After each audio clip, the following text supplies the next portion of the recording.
বাংলা ভাষা এবং সংস্কৃতির উপরে যে নতুন একটা নিপীড়ন, অত্যাচার, অবিচার শুরু হয়েছে, সেটা আমার মনে হয় আপামর সমস্ত বাঙালি মানুষ তো বটেই, এবং ভারতবর্ষকে যারা গণতান্ত্রিক রাষ্ট্র হিসাবে, একটা ধর্মনিরপেক্ষ রাষ্ট্র হিসাবে দেখেন, সকলে সরব হওয়া উচিত।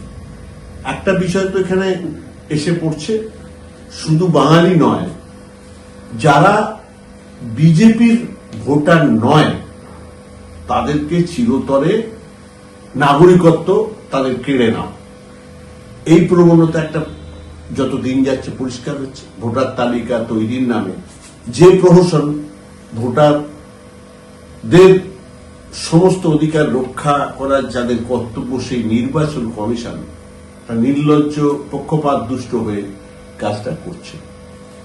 এবং দেখা যাচ্ছে যে এখানে বিজেপি শাসিত রাজ্যগুলোতে এই সমস্ত কাণ্ড কারখানা বেশি হচ্ছে। আমরা দেখছি আমাদের পড়োশী রাজ্য বিহার, সেখানে সামনে ভোট, একেবারে দোরগোড়া, নভেম্বর মাসে ভোট, সেখানে বলছে 50-56 লোক ভোটারের নাম অলরেডি বাদ দিয়ে দেওয়া হয়েছে।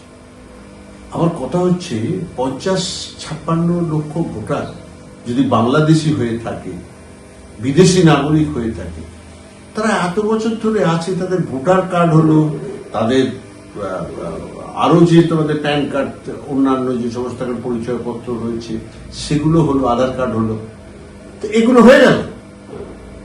তা এগুলো যারা করলো, তো তারা আজকে দায়িত্ব নেবে না। কিন্তু এইখানে পশ্চিমবঙ্গের মুখ্যমন্ত্রী মমতা বন্দ্যোপাধ্যায়, তাদের সঙ্গে এই তফাৎ, বিরল ব্যক্তিত্ব, যে আজকে বাঙালিদের উপরে যে অত্যাচার, শুধু বাংলা ভাষা বললে, যাকে বাংলাদেশি বলে দাগিয়ে দেওয়া, বিদেশি বলে চিহ্নিত করা একটা প্রবণতা সারা দেশে, বিশেষ করে বিজেপি শাসিত রাজ্যগুলোতে চলছে, রুখে দাঁড়িয়েছে মমতা বন্দ্যোপাধ্যায়। এবং এই আন্দোলনকে ইতিমধ্যেই তিনি যে জায়গায় পৌঁছে দিয়েছেন, আমরা দেখতে পাচ্ছি সারা দেশে তার একটা প্রতিক্রিয়া হয়েছে। এবং শুধু দেশ নয়, আজকের খবর হচ্ছে রাষ্ট্রসংঘ পর্যন্ত স্বীকার করেছে যে বাংলা ভাষীদের উপরে অত্যাচার হচ্ছে। আজকে কোনো উপায় নেই, দেয়ালের পিঠ থেকে গেছে। আজকে ধরুন এই পরিস্থিতিতে যদি মমতা বন্দ্যোপাধ্যায়ের মতন একজন নেতৃত্ব, একজন ব্যক্তিত্ব না থাকতেন, তাহলে বাঙালি তো ভেসে যেত।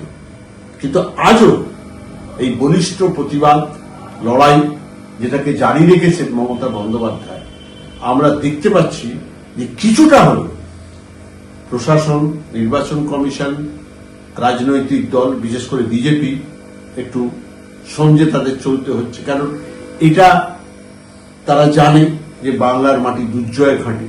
বাংলাকে কবজা করতে গেলে শুধু এই ভোটার তালিকা থেকে নাম বাদ দেওয়ার চেষ্টা করে কোনো লাভ হবে না। এখানে এখনো মমতা বন্দ্যোপাধ্যায় বাঙালির পাহারাদার, বাংলার পাহারাদার হিসেবে ছিলেন, আছেন এবং থাকবেন।